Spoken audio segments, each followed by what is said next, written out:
think innovation is synonymous with impact. It's about taking an idea or a dream and acting upon it. Anna and I met when we were graduate students in architecture school. Our studio project was designed for disaster relief aid because it was just a few weeks after the Haiti earthquake had happened in January of 2010. We were reading and watching the news, seeing all these terrible things that developed as a result of the earthquake. So we were thinking along the lines of, people were sending food, water, and shelter, but what else would be useful in that situation? Millions of people were in these really densely packed tent cities. And Haiti, before the earthquake, didn't have a very good electrical grid. So after, it was in complete darkness. And we saw images of these families kind of huddled in these tent cities at night and heard stories about really horrible cases of rape and kidnapping.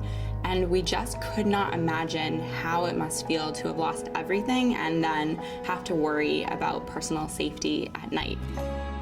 When people often think of common emergency supplies, they think of food, water, shelter, but what we saw was a real need for lighting on the ground. A light could provide just a little bit of added comfort.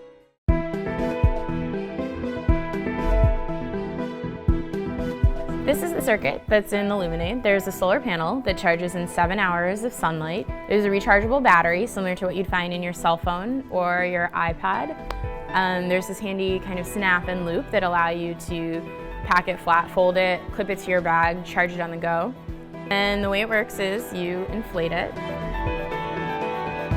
You can charge this for up to 7 hours in full sunlight, and then on a full charge, you'll get up to 16 hours of light on the low setting, and then up to 10 hours of light on the highest setting.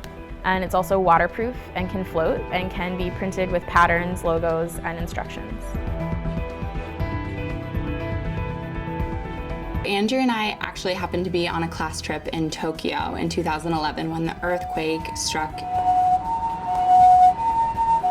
Japan is a country that has a very developed infrastructure, and yet everything was completely disabled after that earthquake. We were in Tokyo for about another week, and there were rolling blackouts. We were kind of stuck in our hotel, and we used our handmade prototype that we had made in our kitchens.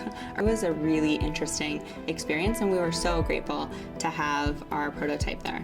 No matter when in the daytime a disaster may happen, it's eventually going to be dark. And there is something that we can do to help, something that can actually enable people to survive after something like that, however small, was meaningful to us. Our Give Light, Get Light projects, which is where we have charitable partners distributing lights that have been sponsored by our customers, we've done those in just over 15 countries, the biggest of which have been Haiti, Laos, and lately the Philippines. I think a mother of invention is someone who deeply understands the person that she is designing for and creates a solution that meets or ideally exceeds the needs of that person.